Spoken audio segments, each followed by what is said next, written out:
How's everybody doing? That good? I think I heard a fabulous back there, so that's awesome. And I have to just quickly apologize. Tom Cruise was not able to join us today.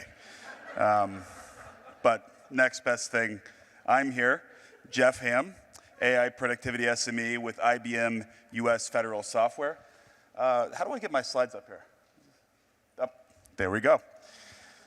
All right.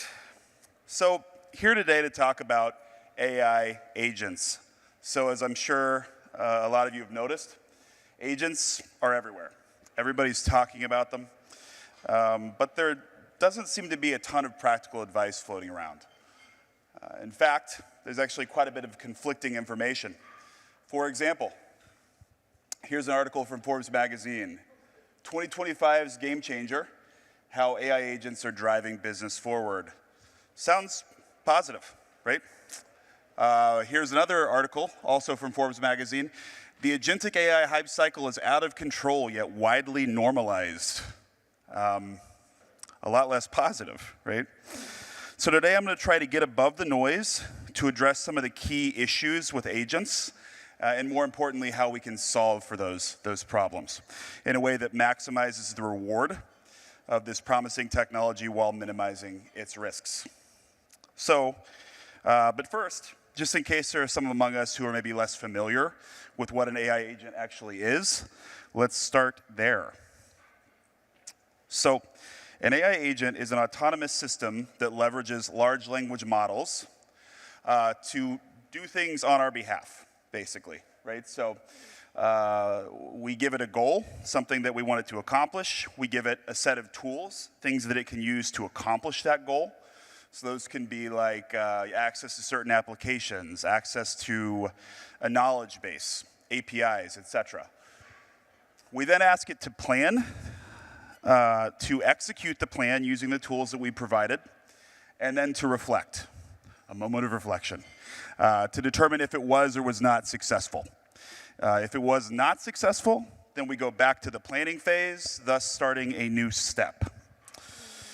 So, now that we have a working definition, let's talk about the problem with agents. So, first, and this is a chart from a paper by Utkarsh Kanwar on error compounding, and don't worry, I'm going to walk you through this. But essentially what we're saying here is that if we assume a 95% accuracy for each step in a multi-step agentic workflow, that the errors compound. So, you know, if we were able to get a resolution in a single step, we would expect that it was accurate 95% of the time. But just due to the natural, the nature of compounding, if we were to go out to 20 steps, for instance, which I don't think is, unheard of in federal workflows, we'd be down to an accuracy of 36%. And that's a problem, right? So for the sake of accuracy, we want to minimize that step count. And another reason we want to minimize that step count is cost. So as we move from step to step, all the previous information gets carried forward. What we tried, what worked, what didn't work. And that makes it more expensive, right? And it grows in cost quadratically, not linearly. Lastly, there's research, this actually from our own Alan Chan, distinguished engineer here at IBM, that the more tools we make available to AI agents, the less likely they are to pick the right one. So we sometimes refer to this as tool confusion.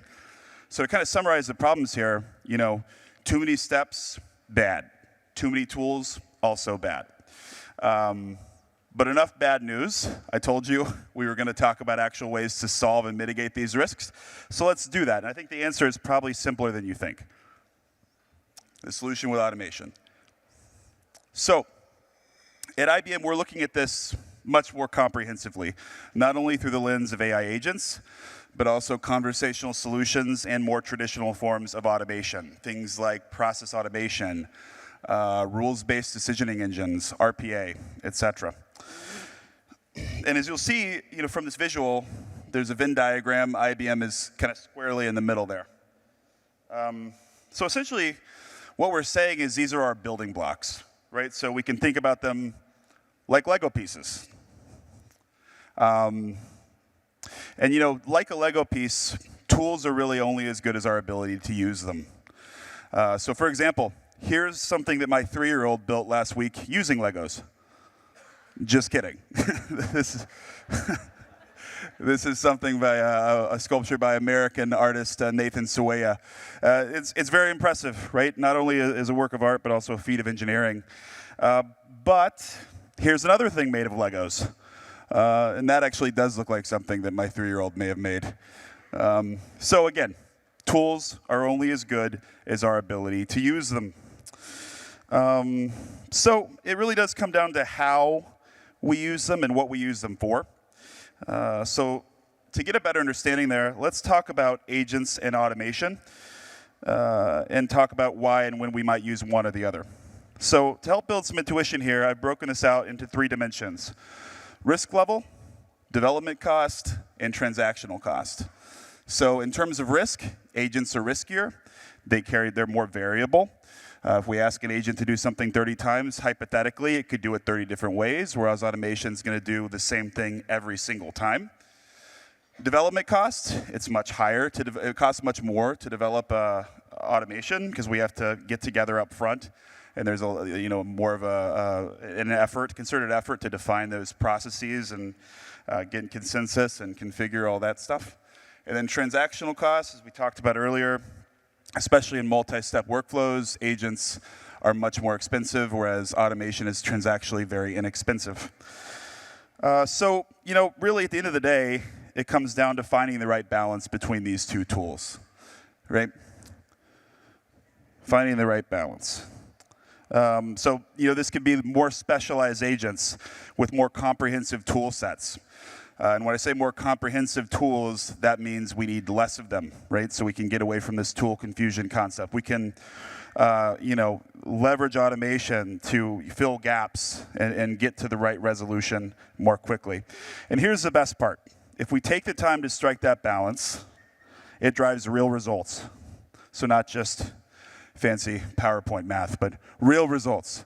So if you look at our partnership with the VA, we've been able to realize $200 million in savings annually back to the department.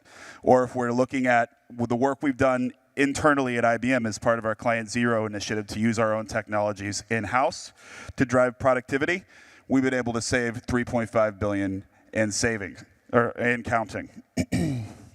So, and this is all just by blending automation and AI in a meaningful way.